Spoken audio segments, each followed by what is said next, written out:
बिस्मिल्लाहिर्रहमानिर्रहीम। Hi guys, this is Ahmed and welcome to my YouTube forex money channel. उम्मीद करता हूँ आप सब खैरियत से होंगे। सो गाइस, अभी की वीडियो में हम एनालाइज करने जा रहे हैं जीबीपी यूएसडी 4 आवर चार्ट को। जैसा कि आप सब ने देखा कि मार्केटें लास्ट वीक जो है मंथली क्लोजिंग भी थी, वीकली क्लोजिंग भी थी, और मार्केटों ने अपना एक भरपूर जो है ना वो वॉलेटिलिटी वाला सीन जो है वो क्रिएट किया, और हमें ये भी बताया कि मार्केट जो है वो शायद अभी जो है वो एक किस्म का ब्रेकआउट देके बुलिश में निकल जाए। अभी निकलती है, बट मार्केट एक जगह पे ही प्ले करती रही है। और मैं समझता हूँ कि जो अगस्त का महीना है वो ओवरऑल ट्रेडिंग के पॉइंट ऑफ व्यू से बहुत क्रूशियल होगा, बहुत अहमियत का हामिल होगा। उसमें कई रीजंस हो सकती हैं। उसमें हमारी सबसे पहले तो इन्फ्लेशन का जैसे हमारा फोकस है, उससे हमें देखना है कि इन्फ्लेशन कंट्रोल हो रही है नहीं हो रही है। पाउंड की अगर मैं बात करूँ तो अपकमिंग वीक में बेली साहब आ रहे हैं, बहुत एक्टिव रहने की ज़रूरत है। जैसा कि मैंने आप लोगों को बहुत पहले भी बताया हुआ है और अभी भी मेरे यही वर्ड्स हैं कि बेली साहब से मुझे कोई पॉजिटिविटी की उम्मीद नहीं होती। तो ये कहीं ना कहीं पाउंड को ऐसा गिरा के जाते हैं कि पाउंड जो है ना वो बेचारा उठ ही नहीं पाता। तो यहाँ पे सिर्फ बात करने का पर्पस ये है, मुख्तसर सा मुद्दा ये है कि हमें अपनी टेक्निकल जो स्ट्रेटजी है उस पर भरपूर फोकस करना है। आए चलते हैं हम उसकी तरफ। अच्छा जी, अब पॉइंट ये है कि हमारे पास ऑलरेडी ये एक रेजिस्टेंस एरिया बना हुआ था जिसे मार्केट ने ब्रेक करने की भरपूर कोशिश की, बट मार्केट स्टिल उसी रेजिस्टेंस एरिया के बिलो आके पिंग पोंग जो है वो करना शुरू हो गई वापस। अब सबसे पहले जो चीज़ देखने वाली है वो क्या है? वो चीज़ ये देखने वाली है कि हमारे पास जो ट्रेंड लाइन है कहीं वो तो नहीं कोई इंटैक्ट हो रही। तो ऑफ कोर्स ट्रेंड लाइन मैं समझता हूँ कि बिल्कुल इंटैक्ट हो रही है अगेन। बहुत मोहतात रहने की ज़रूरत है। अगर इस ट्रेंड लाइन का ब्रेकआउट हो जाता है देन हम कुछ ऐसी मूवमेंट एक्सपेक्ट कर सकते हैं। अगर इस ट्रेंड लाइन का ब्रेकआउट हो जाता है और मार्केट जो है वो इस रेजिस्टेंस एरिया को बिकम सपोर्ट अपना जो है वो क्रिएट कर देती है, फिर मैं समझता हूँ कि मार्केट यहाँ से सबसे पहला टारगेट जो है 1.2305 को बनाएगी।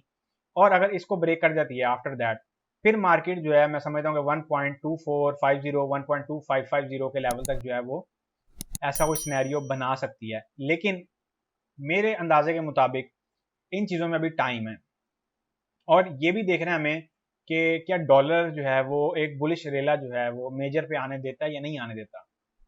इस चीज़ को, इस स्ट्रक्चर को अपने जहन में रख लें, ये आप लोगों के बहुत काम आएगा। उसकी सबसे बड़ी रीज़न ये है कि जब बुलिश का ब्रेकआउट होगा, किसी भी रेजिस्टेंस एरिया का ब्रेकआउट होगा, तो सबसे पहले आप लोगों को लेवल्स चाहिए होंगे।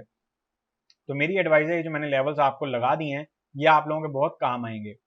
अच्छा जी, दूसरी चीज़ पे हम चलते हैं। दूसरी चीज़, सबसे हमारा जो फोकस करने वाली चीज़ है वो क्या है? वो ये है कि पाउंड पे ऑलरेडी इस टाइम एक जो है वो बुलिश चैनल भी मेंटेन हुआ हुआ है।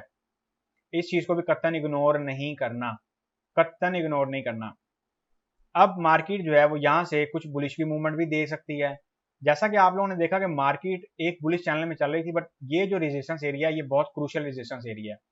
और आप लोगों ने देखा कि मार्केट जो है वो अगेन जो है वो वापस इस ट्रेंड लाइन का ब्रेकआउट उसने करने की कोशिश जरूर की थी, बट एक फॉल्स आउट देके मैं समझता हूँ कि अगेन जो है वो ट्रेंड लाइन से नीचे आके खड़ी हो गई है।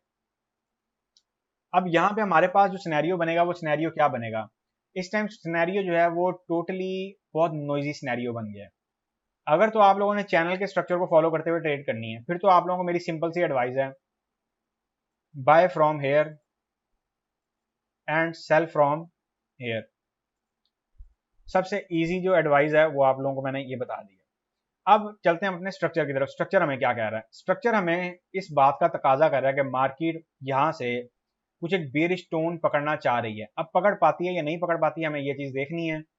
चूंकि अल्हम्दुलिल्लाह हमने लास्ट वीक में बहुत मज़ेदार प्रॉफिट टेकिंग की हैं, तो लिहाजा जब आप प्रॉफिट टेकिंग कर रहे होते हो तो वहाँ पे आपको थोड़ा बहुत लॉस जो है उसे भी गले लगाना पड़ता है। तो इस चीज़ को आप लोगों ने जहन में रखना है, और ये सिर्फ एसएल वाले ट्रेडर्स के लिए ट्रेडर हैं, ये विदाउट एसएल वालों के लिए नहीं है। विदाउट एसएल वालों ने अगर ट्रेडिंग करनी है तो मेरी एडवाइस है आप लोगों को प्रीमियम चैनल में आकर भरपूर तरीके से अपनी ट्रेडिंग एक्टिविटी प्लान करें, और धड़ाधड़ जो है वो प्रॉफिट बनाएं, पिप्स कलेक्ट करें, और मार्केट से जो है वो टाइम पे निकलें, और टाइम पे अपना मार्केट से प्रॉफिट निकाल के जो है वो सुकून से खाएं। अच्छा जी, हमारे पास सेल का स्ट्रक्चर जो है वो कुछ ये बनता हुआ जो है नजर आ रहा है। इस ट्रेड में अगर से एसएल थोड़ा सा ज्यादा होगा मैं समझता हूँ, लेकिन फिर भी हमें हर जो है वो एहतियात का पॉइंट ऑफ व्यू उसे नज़र में रखना पड़ेगा। ये मैंने एक सेल का स्ट्रक्चर बनाया है जीबीपी यूएसडी के लिए। मैं यहाँ पे इसकी डिटेल एंटर करने जा रहा हूँ, इसको नोट कर लें। अगर हम जीबीपी यूएसडी को सेल करने की सोचेंगे तो सेल हम इसको करने की सोचेंगे 1.2175285 के लेवल से। अगरचे पाउंड ने फ्राइडे को 1.2245 के लेवल तक जो है वो छलांग लगाने की कोशिश की है, लेकिन मार्केट वहां पे रुक नहीं पाई है। ये लम्हा फिक्रिया भी होता है। TP1 की अगर हम बात करते हैं तो TP1 हम इसका रखेंगे 1.2125 के लेवल।